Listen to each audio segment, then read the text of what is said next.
여러분 안녕하십니까. 출제 문제의 함정을 찾아라 제3장 생명보험 상품 61번부터 90번까지 여러분과 함께 풀어보도록 하겠습니다. 자, 61번 문제 보죠. 보험계약자 및 보험회사의 권리 의무 등을 규정하고 있는 법률에 대해서 물어보는 거네요. 보험사기 방지 특별법 보험사기와 관련된 내용이 되겠죠. 보험계약자 및 보험회사의 권리 의무 등은 기본적으로 상법이죠. 상법 제4편 보험편에서 정하고 있습니다. 자, 법률과 관련된 문제는 얘도 매번 시험 문제 나오는 문제고요. 굉장히 다양하게 서로 바꿔서 출제가 되고 있다는 점 기억을 해 두시고요. 다른 법률 여러분들 같이 꼭 공부를 해 두시기 바랍니다. 62번 보겠습니다. 보험약관의 해석에 관해서는 형법에 따른다. 형법은 형사소송법이죠. 그죠? 예. 약관에 의해서는 약관 규제에 관한 법률. 이 바로 기준이 된다라는 점 여러분께서 기억을 해 두시기 바랍니다. 민법, 상법 아닙니다. 약관의 규제에 관한 법률. 따라서 보험약관의 해석, 여러분들 기준이 되고 있다. 63번 문제 보겠습니다. 보험계약과 관련하여 소송이 제기된 경우 법원은 자, 보험계약이라고 하는 것은 이게 보험계약 우리가 상행위성을 가지고 있다고 얘기를 하죠. 그래서 소송이 제기된 경우에 법원은 일단 가장 기본적으로 형법이 근거가 되는 것이 아니라 상법이죠. 상법을 근거로 판결을 하고요. 상법에서 규정이 되지 않은 사항은 민법의 규정에 따른다. 라고 하면 맞는 내용이 되겠습니다. 형법과 보험계약과는 상관이 없다. 이 점을 여러분께서 기억을 해 주시기 바랍니다. 64번 문제 보겠습니다. 계약의 당사자인 보험계약자, 보험회사가 되겠죠.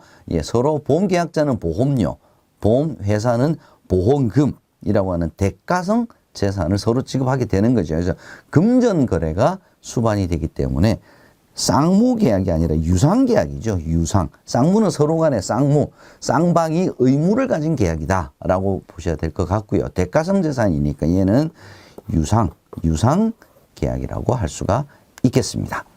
65번 함정 보겠습니다. 보험계약은 계약자의 선의성이 요구가 되죠. 그래서 선의계약성. 그죠? 그래서 고지의무가 그래서 부여가 되는 겁니다. 그런데 자, 함정은 뭡니까? 계약자를 보호하기 위한 규제 및 감독이 필요하다.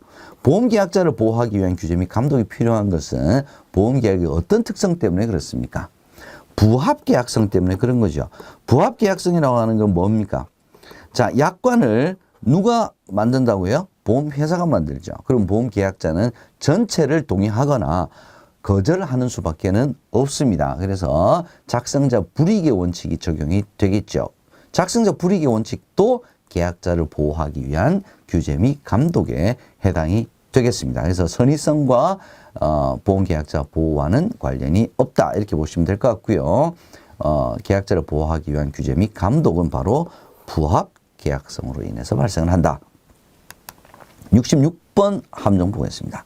보험계약은 선의계약이므로 나오네요. 고지의무가 부과가 되는데 누구한테 부과가 되는 겁니까? 보험회사가 고지를 하는 거 아니죠. 누가 합니까? 보험계약자 및 피보험자에게 고지의무가 부과가 된다. 이렇게 보셔야 될 것 같습니다. 67번 문제 보죠. 보험상품의 기초서류. 기초서류 3가지 반드시 암기를 해 주셔야 되겠죠. 상품설명서가 아니라 사업방법서죠. 사업방법서, 보험약관, 보험료 및 해약환급금, 산출방법서 요 3가지는 반드시 기억을 해 두셔야 될 것 같습니다. 설명서 이런 거 들어가면 다 틀렸습니다. 예, 사업설명서 이것도 아닙니다. 상품설명서 이거 아니죠. 사업방법서입니다. 예, 3가지 기초서류 반드시 암기를 해 두셔야 될 만큼 자주 언급이 되는 내용입니다. 68번 문제 보겠습니다. 보험계약의 특약은 특수약관의 줄임말이다. 특약은 특수약관이 아니라 좀 말장난 같네요. 특별약관이죠. 특별약관의 줄임말로서 주계약에 부과하여 보험계약자가 필요로 하는 보장을 보완한다. 이 내용은 다 맞는 내용이네요. 예, 요즘에 올해 들어서는 이 약관과 관련된 약관 내용, 약관의 정의, 이 특약의 내용과 관련해서 시험 문제가 자주 출제가 되고 있다는 점 여러분 기억을 해두시면 좋겠습니다. 69번 함정 보죠.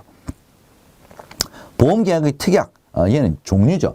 선택 여부에 따른 분류에 따라 보험계약자가 반드시 선택을 해야 하는 특약을 반드시 선택을 해야 되는 것이 선택은 자기가 할 수도 있고 안 할 수도 있는 게 선택이죠. 얘를 우리가 의무부가 특약이라고 이야기를 하고요. 희망에 따라서 희망하는 경우에 선택할 수 있는 특약을 우리가 선택 특약이라고 얘기를 합니다.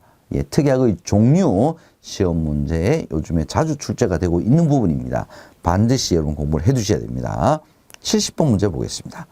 얘도 특약의 종류 가지고 물어보는 거네요. 보험계약의 상품을 구별하지 않고 어떤 주계약에도 부과할 수 있는 종속특약. 종속특약은 어떤 특정한 상품에 딱 종속되어 있는 특약을 얘기를 하는 거죠. 그죠? 그래서 어떤 주계약에도 부과할 수 있는 특약을 우리가 독립특약이다. 이렇게 얘기를 할 수 있죠. 그러니까 뭐 특약은 하나인데 이 상품에도 저 상품에도 특약으로 가입할 수 있고 이게 이제 독립된 특약이기 때문에 그렇죠. 특정 상품에만 부과할 목적으로 개발된 특약을 우리가 종속되어 있는 특약이라고 해서 종속특약이라고 얘기를 합니다. 그래서 독립특약과 종속특약을 구별하는 문제. 얘는 그동안 잘 안 나왔던 내용입니다. 여러분들 기억을 해 두셔야 될 함정에 해당이 되겠습니다.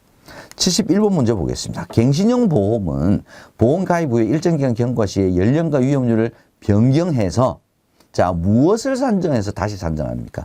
보험금을 다시 산정하는 것이 아니죠. 보험료를 다시 산정해서 유지하는 보험이 바로 갱신형 보험이 되겠습니다. 그래서 갱신형 보험은 일정 기간마다 보험료가 변경이 되죠. 뭐 거의 대부분 나이가 증가함에 따라서 위험도가 높아지기 때문에 갱신을 하게 되면 보험료가 대부분 상승하는 경우가 많죠. 72번 보겠습니다. 실손의료보험은 특별계정에서 별도로 운영한다. 특별계정에서 별도로 운영하는 대표적인 상품은 변액보험이죠. 연금저축보험 이런 게 있었죠. 실손의료보험은 재산보험이죠. 예, 재산보험으로서 얘는 특별계정 운영과는 관련이 없습니다. 얘는 일반계정에서 운영이 되는 상품입니다. 73번 보겠습니다.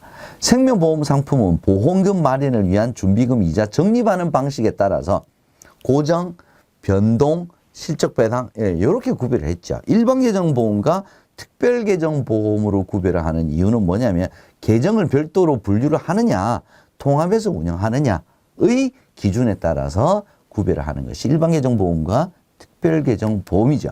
그래서 보험금 마련을 위한 준비금의 이자를 적립하는 방식에 따라서는 금리 확정, 금리 연동형, 실적 배당형, 자산 연계형 이렇게 구별을 한다. 얘를 구별해 주시기 바랍니다. 이것도 쉬운 문제죠. 74번 문제 보겠습니다. 보험계약자 입장에서 기존 종신보험에 비해 중도 해지 시 해약 환급금을 적게 수령을 하지만 일반 종신보험에 비해서 보험료를 저렴하게 책정한 보험을 우리가 실적배당형 보험이라고 합니까?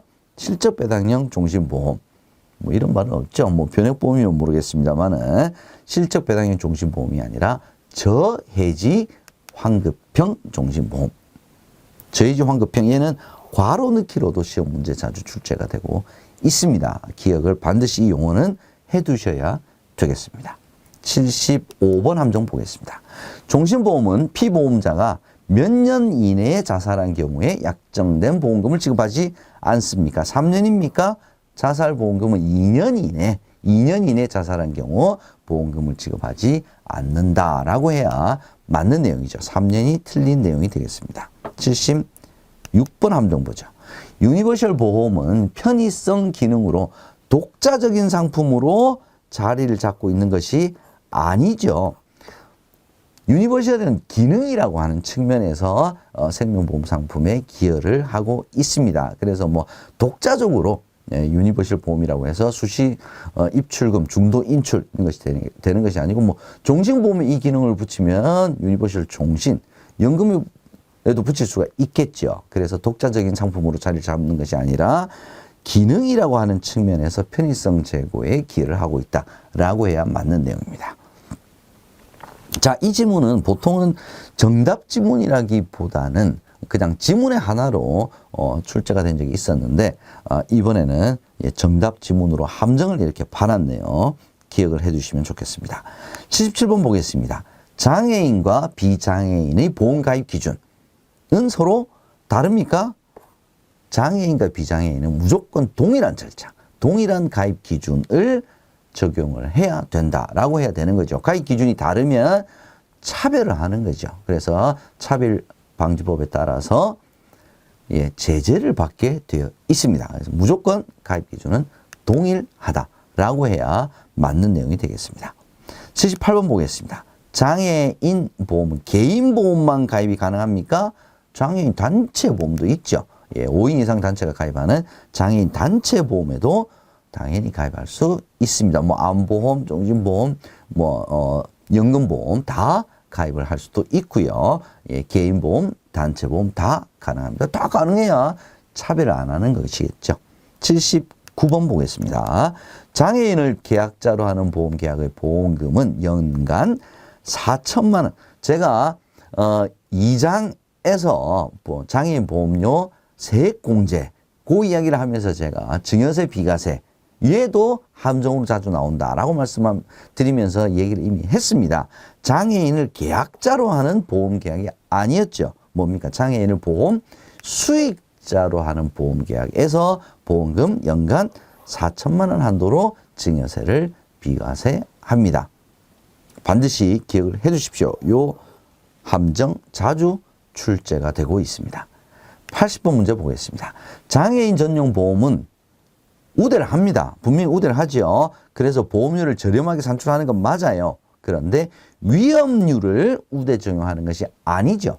장애인 전용 보험을 우대를 하기 위해서는 두 가지를 우대합니다. 뭡니까? 이자율과 사업 비율이죠. 이자율과 사업 비율을 우대 적용을 해서 보험료를 저렴하게 산출합니다. 위험률을 우대 적용한다.